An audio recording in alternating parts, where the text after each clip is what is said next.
defense. Number one thing here, the Detroit Lions, and a lot of this is game plan for the Atlanta Falcons, but they were just supremely interested in stopping the run. Over the last couple weeks, they're not allowing 100-yard rushers. Last week, they allowed, I think the Falcons, less than 50 yards rushing. Okay, and they got Bijan Robinson, as you remember, tore us apart. They rushed for 211 yards. Now, there's always a return to the mean when you kind of play the team after they rush for 200 yards. But to hold them like they did is amazing, quite frankly. But if you watch what they're doing, they're committing people to the box. They're just saying we're gonna make Desmond Ridder beat us. Okay. So what are the opportunities? They have all these people at the box. The play action pass from the pistol or from under center is there. The middle of the field's open. They run that single safety deep. They play outside leverage on their corners. So there's opportunities here to make plays, right? If you just look across the board, Ridder just makes the wrong reads a lot. Sidelines open here at the 34-yard line, right? Just doesn't throw the ball. There's opportunities here, but this is what they did. Now, you just watch this play and you think of, like, if Christian Watson's healthy. Now, this is Kyle Pitts running the same route, but Christian Watson and Luke Musgrave is tied in and then hit off. So running a near formation off the Falcons' right side here. They're playing single safety high. They go pistol play action with a fullback in the game. They pull the guard. You know, the same kind of looks we're talking about. You look, Kyle Pitts has inside leverage. Now, you picture Musgrave as the tight end who they run the underneath route on, not a dig route, just an underneath crosser. And now we take Watson, they take Pitts, and they run him on the deep corner, the deep post.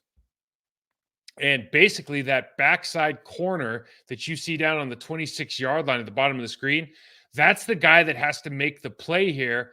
Otherwise, you're running to daylight. So Ridder doesn't connect, but you just see if you're going to commit like that, if they want to commit, Aaron Jones is in the game, they want to make sure that A.J. Dillon doesn't get going. If they want to commit to the run, these are the opportunities that are there against the Detroit Lions. We got 3-by-2. They're going to run a shell defense, and they're going to drive on the in routes on Diggs. Great. Their middle linebacker gets caught up driving on the down guy. Plenty of space for Pitts. Pitts had receptions in this game for really the first week of this season that he's had multiple receptions in a game. So you look at our tight ends, you're excited about that. The one thing that these guys do, I thought they did a pretty decent job at times during the game of disguising their coverages. And right now they just drive on this go route. They drive you see that Ridder is waiting for the slot to cloud out to buzz out to the flat.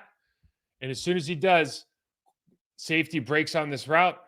You see the receiver's turning his head. This should be a pick six. Got to be careful of this stuff because when you run that much too and you're trying to disguise your coverages, young quarterbacks are trying to take advantage. I'm sure they think that Love is better than Ridder at this point, but these are the things you look at from a Packers perspective and go, there's going to be opportunities. A lot of times they're going to rotate. A lot of times they're going to show. Okay, but we got to be really smart and have good eye discipline. Almost had a big one there. Now, Anzalone, Derek Barnes, Jack Campbell, they'll put all guys in at the same time. Obviously, they have Aiden Hutchinson. They have one of my favorite kind of first-round picks. It hasn't quite just done it, but he's a really, really hardworking kid, great kid. Charles Harris out of Missouri, had him down in Miami. They've got some dudes that'll just play hard, and there's just something to be said. Romeo Okwara, these guys will just play. John Kaminsky, these guys will just play hard. I really like what Aleem McNeil is doing for their defensive tackles. Okay, that's a matchup that we're going to be looking at. But these guys against the Falcons, they're going to attack the line of scrimmage with Ancelotti, and then they brought down their safety, Fitu Melifanu. Apologize if I got your name mispronounced, but you brought it here. Respect. They're coming downhill, running the weak side zone, and just crashing down. Chris Lindstrom, by the way, does a good job of getting two here on the cut. Okay, but there are opportunities there because they are filling gaps. If you get the backside cut, you make that happen. Now, this kid, played at an extremely high level this game. This is perfect technique against a good right guard. Absolutely, absolutely reset the line of scrimmage, took his edge, made the play in the backfield, tackle for loss. Obviously, safety comes in and picks it up. He did a phenomenal job. John Runyon Jr., whoever, if it's Royce playing left guard, Myers, this dude is playing big time ball right now. Third round pick, I think in 2021. Is that right? Yep. Big time ball. He played really well. Benito Jones playing well from Miami. These guys are playing at a high level. Now, one thing that is a little bit different, whether they're just playing single gap and penetrating, or whether they're going to play the backside player on the double team, unlike last week where we saw the Saints would actually attack the play side kind of tip of the spear on the double team, these guys will either play into the backside player or they'll try to shoot the gap. That gives you the opportunity as the play side part of that double team to get up to that linebacker, okay, and make plays. The downside of it is what they're hoping that the first guy, the right guard or the left guard in this case, is they're going to go to the Atlanta's right or Atlanta's left, our right. They're hoping that you leave that player early and he continues to have leverage on, in this case, the right tackle or the center. We'll see it here. They want to keep that leverage. It's just a different way to play. So we have to be patient on our double teams.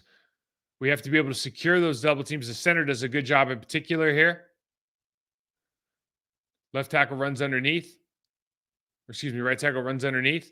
But there's opportunities there when you play attacking defenses to get cut off, to get cut blocks, and then to get up to the second level. It's just a key for the center, for the guard, whoever's on the backside, or the tackle, to really take a good first step. Something that we've talked about with Zach Tom, who's doing an excellent job of it right now. Your footwork matters against players who try to penetrate. Split flow read. We saw this kid a couple years ago on Hard Knocks, Malcolm Rodriguez. He's a thumper. And right here, this is one of those deals. They've got 5 up in the line of scrimmage. Ancelotti's up. They got Brian Branch, 32, kind of hipped off because of the tight end. They've got 7 blockers. They got 7 in the box, plus a hipped off player. We got a split flow look, and Malcolm Rodriguez goes the wrong direction. Problem here is the center has a bad block, but this is out the gate. This is absolutely out the gate if that center just covers up his guy and doesn't turn his ass into the hole, because Malcolm Rodriguez makes the wrong read. I'm not saying it's going to happen every time, but what this shows you is discipline, motion. You saw pre-snap motion, and then you see a split flow player going on the backside. Split flow meaning the tight end's hipped off the right tackle, goes backside to the other side of the left tackle and blocks the defensive end. When you see this stuff and you see the linebackers take the wrong read, it gives you pause and makes you think we need to incorporate motion then into split flow in our run game.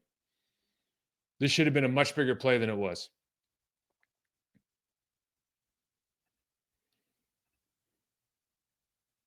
Take this off. There we go. We got the play action. These guys got after the quarterback a little bit, and you'll just see it's a question of, a lot of this stuff is kind of the stuff we saw last against the Falcons. Go, man, I hope we exploit this maybe better than we did. Swim underneath, splits Lindstrom in the center. Nice play from a guy that you're not expecting plays from. Talking about Benito Jones, you're not expecting pass rush from. Just a simple 4-man. Has nowhere to go right now. And this is the thing with Jordan Love. If you don't hit the checkdowns now, okay, Aiden Hutchinson is a dog. I think he has 2 or 3 sacks this year, but he's in the face of the quarterback. Anybody who watched that Chiefs game week 1, he is in your business all the time. That dude is legit. It's going to be a great matchup versus him and Zach Tom. If they bring him down over John Runyon Jr., they put him on the left guard a lot. In this game, they're going to find him a place to have success. It might be against Royce Newman. It might be against Zach. It might be against JRJ, but they're going to find a place, especially in nickel, especially in third down. They want him to have a matchup. So we'll see where that is. If you don't hit your checkdowns, because they're not even sitting at 6. They're just sitting at 8 and just picking up. If you don't hit your checkdowns, bad things happen in this game.